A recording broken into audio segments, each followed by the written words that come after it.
ನಮಸ್ಕಾರ, good morning. ಇದು big morning. 28 Lok Sabha ಕ್ಷೇತ್ರಕ್ಕೆ ಚುನಾವಣೆ ನಡೆಯುತ್ತೆ. ಕಳೆದ ಬಾರಿ ಮಂಡ್ಯದಿಂದ ಸುಮಲತಾ ಅವರು ಸ್ವಾಭಿಮಾನದ ಹೆಸರಲ್ಲಿ ಗೆದ್ದು ಬಂದಿದ್ದರು. ಅವರಿಗೆ ಕಾಂಗ್ರೆಸ್ ಮತ್ತು ಬಿಜೆಪಿ ಸಪೋರ್ಟ್ ಮಾಡಿತ್ತು. ಹಾಗಾಗಿ ನಿಖಿಲ್ ಕುಮಾರಸ್ವಾಮಿ ಸೋತಿದ್ರು. ಈ ಬಾರಿ ಬಿಜೆಪಿ ಮತ್ತು JDS ಹೊಂದಾಣಿಕೆಯಲ್ಲಿ ಹೋಗ್ತಾ ಇದೆ. ಹಾಗಾಗಿ ಈ ಬಾರಿ ಅಲ್ಲಿ JDSಗೆ ಅಂತ ಅದರ ಬಗ್ಗೆ ಸ್ಟೋರಿ ಇದೆ, ಹೇಳ್ತೀನಿ. JDSಗೆ ಟಿಕೆಟ್ ಫಿಕ್ಸ್ ಆಗಿದೆ ಅಂತ. ಇದೀಗ ಕೇರ್ಪೇಟೆಯಲ್ಲಿ ನಾರಾಯಣಗೌಡರು ಇದ್ದಾರೆ. ನಾರಾಯಣಗೌಡರು ಏನು ಮಾಡ್ತಾ ಇದ್ದಾರೆ ಅಂತಂದರೆ, ನಾನು ಒಂದು ವೇಳೆ ಈ ಕ್ಷೇತ್ರವನ್ನು, ಲೋಕಸಭಾ ಕ್ಷೇತ್ರವನ್ನು JDSಗೆ ಬಿಟ್ಟು ಕೊಡಬಾರದು. ಕೊಡೋದಿದ್ದರೆ ಅದು ಸುಮಲತಾ ಅವರಿಗೆ ಕೊಡಬೇಕು.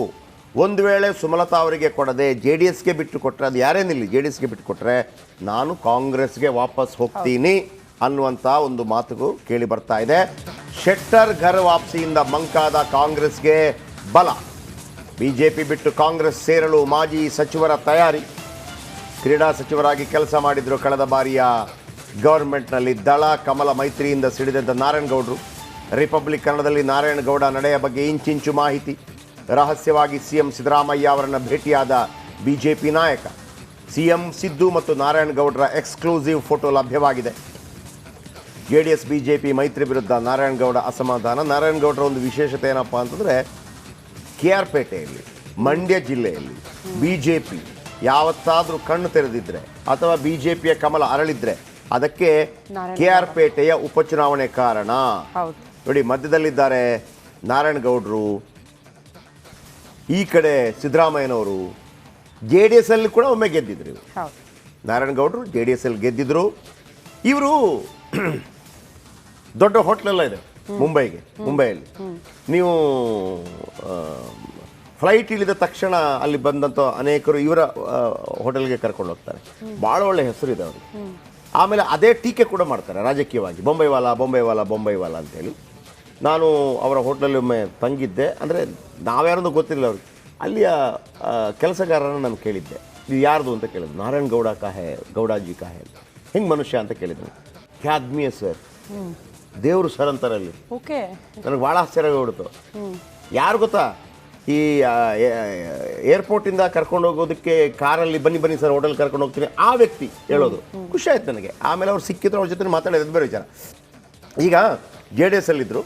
KR ಪೇಟೆ ಅವ್ರು ರಾಜೀನಾಮೆ ಕೊಟ್ಟು ಬಂದಿರ್ತಾರೆ. KR ಪೇಟೆಯಲ್ಲಿ ವೆರಿ ಫಸ್ಟ್ ಟೈಮ್ ಅಲ್ಲಿ ಒಂದು ಉಪಚುನಾವಣೆ ನಡೆಯುತ್ತೆ. ವಿಜೇಂದ್ರ ತನ್ನ ಸಾಮರ್ಥ್ಯವನ್ನು ತೋರಿಸಿದ್ದೇ ಇಲ್ಲಿ first time. BJP first time ಗೆದ್ದಿದ್ದು. KR ಪೇಟೆ ವಿಶೇಷ ಇನ್ನೂ ಏನಪ್ಪ ಅಂತಂದರೆ, ಇದು ಯಡಿಯೂರಪ್ಪನವರ ತವರೂರು. ಬುಕನ್ಕೆರೆ ಇದರಂಡರಲ್ಲೇ ಬರುತ್ತೆ. ಬುಕನ್ಕೆರೆಗೂ ಕೂಡ ನಾನು ಹೋಗಿದ್ದೀನಿ. ಆ ಬುಕನ್ಕೆರೆಯಲ್ಲಿ ಯಡಿಯೂರಪ್ಪನವರು ಇದ್ದ ಮನೆ, ಮತ್ತೊಂದು ಎಲ್ಲ ಅಲ್ಲಿಂದ ಒಂದು ಕಾರ್ಯಕ್ರಮ ಎಲ್ಲ ಮಾಡಿದ್ವಿ. ಅಲ್ಲಿ ಪಕ್ಕದಲ್ಲೇ ಸಿದ್ದೇಶ್ವರ ಸ್ವಾಮೀಜಿಗಳ ಟೆಂಪಲ್ ಇದೆ, ಅವ್ರ ತಂದೆ ಕರ್ಕೊಂಡು ಹೋಗೋದು. ಹಿಂಗೆಲ್ಲ ಈಗ ಇವರು ರಹಸ್ಯವಾಗಿ ಭೇಟಿಯಾಗಿರೋದು ಒಂದು ಕಾಂಗ್ರೆಸ್ಗೆ ಬಲ ಬಂದಂತಾಗಿದೆ. ಕಾಂಗ್ರೆಸ್ ಕಡೆ ಯಾಕೆ ಮುಖ ಮಾಡಿದ್ದಾರೆ ಅನ್ನೋದು ಕೂಡ ವೆರಿ ಇಂಪಾರ್ಟೆಂಟ್. ಅಂದ್ರೆ ಮಂಡ್ಯ ಲೋಕಸಭಾ ಕ್ಷೇತ್ರ JDS ಬಿಟ್ಕೊಡ್ತಾರೆ, ಕುಮಾರಸ್ವಾಮಿ ಅವರು ಸ್ಪರ್ಧೆ ಮಾಡ್ತಾರೆ ಅನ್ನೋದು ಅಸಮಾಧಾನದ ಕಾರಣ ಸರ್. ಬಿಜೆಪಿಗೆ ಬಿಟ್ಕೊಡ್ಬೇಕು, ನಮ್ಮ ಪಕ್ಷ ಬೆಳಿಬೇಕು ಈ ಭಾಗದಲ್ಲಿ. ಬಿಜೆಪಿ ರಾಮ ಮಂದಿರ ಕೊಟ್ಟಿದ್ದೀವಿ, ನಾವು ಹಿಂದೂವಾದಿ, ಆ ಥರದ್ದೆಲ್ಲ ಇದೆ. ಸೊ ನಮಗೆ ಮೋದಿ ಅಲ್ಲೇ ಅವರು ಇರೋದ್ರಿಂದ ಹಾಗಾಗಿ ಬಿಜೆಪಿಗೆ ಒಂದು ಸ್ಟ್ಯಾಂಡ್ ಆಗುತ್ತೆ, ಬಿಜೆಪಿ ನೆಲೆ ಕಂಡ್ಕೊಳ್ಳೋದಕ್ಕೆ ಅವಕಾಶ ಆಗುತ್ತೆ. ಕೊಟ್ರೆ ಬಿಜೆಪಿ ಕೊಡಿ, ಇಲ್ಲ ಸುಮಲತಾ ಅವ್ರಿಗೆ ಕೊಡ್ರಿ ಅನ್ನೋ ಬೇಡಿಕೆ. ಬಟ್ ಸುಮಲತಾ ಮತ್ತು JDS ಜೊತೆ ಸಂಬಂಧ ಸರಿ ಇಲ್ಲ ಮೊದಲಿಂದಲೂ ಕೂಡ. ಈಗ ಸುಮಲತಾ ನಡೆ ಏನಾಗಿರುತ್ತೆ ಅನ್ನೋದು ವೆರಿ ಇಂಪಾರ್ಟೆಂಟ್. ಎಲ್ಲಿಂದ ನಿಲ್ತಾರೆ ಅಂತೇಳಿ. ಅವರು ಪಕ್ಷೇತರವಾಗಿ ನಿಲ್ತಾರಾ, ಬಟ್ ಕಾಂಗ್ರೆಸ್ ಕಡೆಗೆ ಅಂತಿದ್ದಾರೆ, ಕಾಂಗ್ರೆಸ್ ಕಡೆಗೆ ಹೋಗ್ತಾರೆ. ಯಾಕಂದ್ರೆ ಅವರು ರಿಯಲಿ ಅವರಿಗೆ ಕಾಂಗ್ರೆಸ್ ಮೇಲೆ ಆಸೆ ಇದೆ ಆರಂಭದಲ್ಲಿ. ಆದ್ರೆ ಆ ಕಾರಣ ಆವಾಗ ನೋಡಿ, ಎರಡು ಸಂದರ್ಭದಲ್ಲೂ ಕೂಡ JDS ಪ್ರಾಬ್ಲಮ್ ಅವರಿಗೆ. ಕಾಂಗ್ರೆಸ್ ಮತ್ತು JDS ಕಂಬೈನ್ಡ್ ಆಗಿತ್ತು. ಇವರು ನಾನು ಆ ಸಂದರ್ಭದಲ್ಲಿ ಅವ್ರನ್ನ ಎಲ್ಲರೂ ಮಾತಾಡಿಸಿದ್ವಿ. ನಾನು ಸುಮಲತಾ ಅವ್ರ ಹತ್ರ ಕೇಳಿದ್ದೆ, ಹೌದು ನನ್ನ ಗಂಡ ಇದ್ದದ್ದು ಕಾಂಗ್ರೆಸ್ನಲ್ಲೇ, ನಾನು ಕಾಂಗ್ರೆಸ್ಸೇ ಕೊಡಬೇಕು ಹಿಂಗೆ ಅಂತಂದರು. ಆಮೇಲೆ ಅವರು ಪಕ್ಷೇತರರಾಗಿ ನಿಂತ್ಕೊಂಡ್ರು. ಪಕ್ಷೇತರರಾಗಿ ನಿಂತ್ಕೊಂಡು ನಾನೊಂದು ಪ್ರಶ್ನೆಯನ್ನು ಕೇಳಿದೆ, ನೀವು ದೇವೇಗೌಡರು ನಿಮ್ಮ ಹತ್ರ ಬಂದು ಯಾಕಮ್ಮ ನಿಲ್ಲೋದು ಬೇಡ ಅಂತಂದರೆ ಏನಂತೀರಿ ಅಂತ ನಾನು ಕೇಳಿದ್ದೆ. ನಾನು ಅವ್ರ ಹತ್ರನೇ ಕೇಳ್ತೀನಿ, ದೇವೇಗೌಡ್ರೆ ಇದು ಸರಿನಾ, ನನಗೆ ಅಂದರೆ ಆ ಥರ ಹೇಳಿದರು. ಅವ್ರಿಗೆ ನಾನು ಪ್ರಶ್ನೆ ಮಾಡ್ತೀನಿ ಅಂತ ಒಂದು ಹೇಳಿದರು. ಅಕ್ಯುರೇಟ್ ಆಗಿ ಏನು ಕೇಳಿದೆ ಅಂತ ಮರೆತೋಗಿದ್ದು, ಬಟ್ ಭಾಳ ಚೆನ್ನಾಗಿತ್ತು. ಇರಲಿ, ಈಗ ನಾರಾಯಣಗೌಡರು ವಾಪಸ್ ಆಗ್ತಾ ಇದ್ದಾರೆ. ಬನ್ನಿ ಇದರ ಬಗ್ಗೆ ಇನ್ನಷ್ಟು ಹೆಚ್ಚಿನ ಮಾಹಿತಿಯನ್ನು ಪಡೆಯೋಣ. ಆನಂದ್ ನಮ್ಮೊಂದಿಗೆ ನೇರ ಸಂಪರ್ಕದಲ್ಲಿದ್ದಾರೆ. ಎಸ್ ಆನಂದ್, ಏನಾಗ್ತಾ ಇದೆ ಮಂಡ್ಯದಲ್ಲಿ? ನಾರಾಯಣಗೌಡರು ವಾಪಸ್ ಕಾಂಗ್ರೆಸ್ ಬರೋದು ನಿಖಿ ಆಗಿದೆಯಾ? ಅದರಿಂದ ಆಗುವಂಥ ಲಾಭ ನಷ್ಟಗಳು ಏನು? ಸುಮಲತಾ ಎಲ್ಲಿ ಹೋಗ್ತಾರಂತೆ? ಕುಮಾರಸ್ವಾಮಿನ JDSನಿಂದ ಅಥವಾ ನಿಖಿಲ್ ಕುಮಾರಸ್ವಾಮಿನ? ಅಥವಾ ಇವರ ಯಾರು ನಮ್ಮ ಮೇಲ್ಕೋಟೆ ಮಾಜಿ MLA ಜಯಪ್ರಕಾಶ್ ಶೆಟ್ಟಿ ನಾರಾಯಣಗೌಡರು ಕಳೆದ ವಿಧಾನಸಭಾ ಚುನಾವಣೆಯಲ್ಲೇ ಕಾಂಗ್ರೆಸ್ಗೆ ಹೋಗೋದಕ್ಕೆ ತಯಾರಿ ಮಾಡಿದ್ರು. ಆದ್ರೆ ಕೇರ್ಪೇಟೆಯ ಕೆಲವು ಮುಖಂಡರುಗಳು ಹಾಗೂ ಕಾರ್ಯಕರ್ತರು ವಿರೋಧ ವ್ಯಕ್ತಪಡಿಸಿ ಪ್ರತಿಭಟನೆಯನ್ನ ಮಾಡಿದ್ರು. ಅದೇ ಸಂದರ್ಭದಲ್ಲಿ ಅಮಿತ್ ಶಾ ಅವರು ನಾರಾಯಣಗೌಡರನ್ನ ಕರೆಸಿ ಒಂದು ವಾರ್ನಿಂಗ್ ಅನ್ನ ಕೊಟ್ಟಿದ್ರು. ಯಾವುದೇ ಕಾರಣಕ್ಕೂ ಕೂಡ ಪಕ್ಷವನ್ನ ಬಿಟ್ಟು ಹೋಗ್ಬಾರ್ದು ಅಂತ ಖಡಕ್ ಸೂಚನೆಯನ್ನ ಕೊಟ್ಟಿದ್ರು. ಹಾಗಾಗಿ ಅವರು ಕಳೆದ ವಿಧಾನಸಭಾ ಚುನಾವಣೆ ಸಂದರ್ಭದಲ್ಲಿ ಪಕ್ಷಾಂತರ ಮಾಡಿರ್ಲಿಲ್ಲ. ಇದೀಗ ಏನು JDS ಹಾಗೂ ಬಿಜೆಪಿ ಮೈತ್ರಿ ಆಯ್ತು, ಆ ಒಂದು ಸಂದರ್ಭದಲ್ಲೇ ಅವರು ಅಸಮಾಧಾನವನ್ನ ವ್ಯಕ್ತಪಡಿಸಿದ್ರು. ನಾವು JDS ನಿಂದ ಹೊರ ಬಂದಿರೋದೇ ಅಲ್ಲಿಂದ ದೇವೇಗೌಡರ ಕುಟುಂಬದವರು ಮಾಡ್ತಿದ್ದಂತ ಕಿರುಕುಳದಿಂದ ಈಗ ಮತ್ತೆ ಅವರನ್ನ ನಾವು ಸಪೋರ್ಟ್ ಮಾಡೋದಕ್ಕೆ ರೆಡಿ ಇಲ್ಲ ಅನ್ನೋ ಮಾತುಗಳನ್ನ ಹೇಳಿದ್ರು.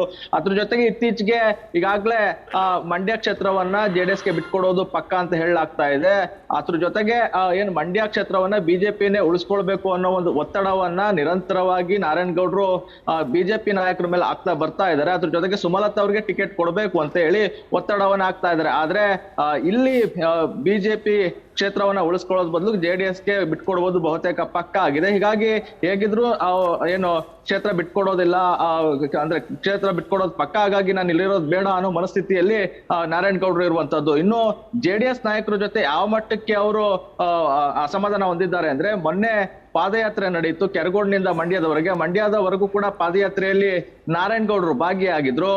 DC ಕಚೇರಿ ಬಳಿ ವೇದಿಕೆಗೆ ಅಂದ್ರೆ ಒಂದು ಸಣ್ಣ ವೇದಿಕೆಯನ್ನು ನಿರ್ಮಾಣ ಮಾಡಿದ್ರು. ಆ ಒಂದು ಸಂದರ್ಭದಲ್ಲಿ ಕುಮಾರಸ್ವಾಮಿ ಅವರು ಬಂದ್ರು. ಕುಮಾರಸ್ವಾಮಿ ಅವರು ಬರ್ತಿದ್ದಂತೆ ನಾರಾಯಣಗೌಡರು ಇಳಿದು ಹೋಗಿದ್ರು. ಅಂದ್ರೆ ಅವರ ಜೊತೆ ವೇದಿಕೆ ಹಂಚ್ಕೊಳ್ಳೋದಕ್ಕೂ ಇಷ್ಟಪಡದಂತ ಪರಿಸ್ಥಿತಿಯಲ್ಲಿ ಇದ್ದಾರೆ. ಹಾಗಾಗಿ ಚುನಾವಣೆಯಲ್ಲಿ ಅವರ ಪರವಾಗಿ ಯಾವುದೇ ಕಾರಣಕ್ಕೂ ಕೂಡ ಅವರು ಮಾಡೋ ಒಂದು ಮನಸ್ಥಿತಿಯಲ್ಲಿಲ್ಲ. ಹಾಗಾಗಿ ಅವರು ಕಾಂಗ್ರೆಸ್ ಕದ ಕಟ್ಟೋಟಕ್ಕೆ ರೆಡಿ ಆಗಿದ್ದಾರೆ.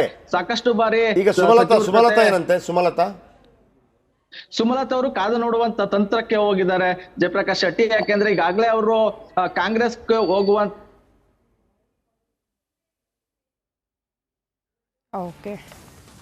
ಓಕೆ ಆನಂದ್, ಧನ್ಯವಾದಗಳು. ನೋಡ್ಬೇಕು, ಇದು ಬಹಳ ಕುತೂಹಲಕಾರಿ.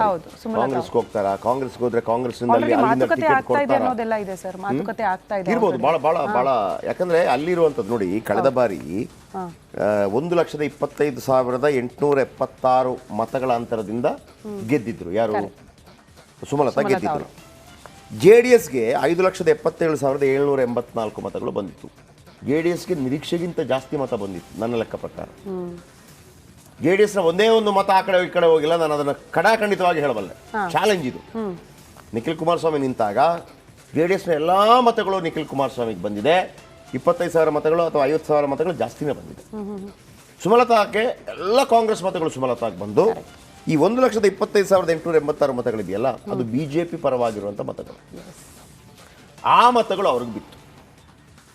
ಆಮೇಲೆ ಅಲ್ಲಿ ಈ ದರ್ಶನ್ ಪುಟ್ಟಣಯ್ಯ ಇವ್ರದ್ದು ರೈತ ಸಂಘದ ಸರ್ವೋದಯ ಪಕ್ಷದೆಲ್ಲ ಇದೆಯಲ್ಲ, ಅದೆಲ್ಲ ಬಂದಿತ್ತು.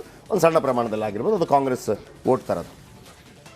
ಹಾಗಿದ್ರೆ ಈ ಬಾರಿ ಇವರು ಎಲ್ಲಿಂದ ನಿಲ್ತಾರೆ ಅನ್ನೋದು ವೆರಿ ಇಂಪಾರ್ಟೆಂಟ್. ಅಲ್ಲ, ಸುಮಲತಾ ಅವರಿಗೆ ಬಿಜೆಪಿ ಅವರು ಬೇರೆ ಕಡೆ ಟಿಕೆಟ್ ಕೊಡ್ತೀವಿ ಅಂದ್ರೂ ಕೂಡ ಅವ್ರು ಒಪ್ಕೊಳ್ಳೋಕೆ ರೆಡಿ ಇಲ್ಲ. ಮಂಡ್ಯ ಬಿಟ್ಟು ಹೋಗೋದಕ್ಕೆ ಸಾಧ್ಯ ಇಲ್ಲ. ಯಾಕಂದ್ರೆ ಆ ಹೆಣ್ಮಗಳು ಕೂಡ ರಾಜಕೀಯದ ಹಿನ್ನೆಲೆಯಿಂದ ಬಂದಂಥವ್ರು. ಆಂಧ್ರದಲ್ಲಿ ತುಂಬ ಚೆನ್ನಾಗಿದೆ ಅವರ ರಾಜಕೀಯ ಜ್ಞಾನ ಕೂಡ. ಕಾಂಗ್ರೆಸ್ ಯಾವ ರೀತಿ ಬಳಸ್ಕೊಳ್ಳುತ್ತೆ ಅನ್ನೋದು ಇಂಪಾರ್ಟೆಂಟು.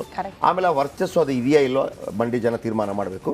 ಆದರೆ ನಾರಾಯಣಗೌಡರ ವಿಚಾರ ಗೊತ್ತಾ ಶ್ರುತಿ, ಉಪಚುನಾವಣೆ ಸಂದರ್ಭದಲ್ಲಿ ಅಲ್ಲಿ ಚಪ್ಪಲಿ ಎಸೆದಿದ್ರು.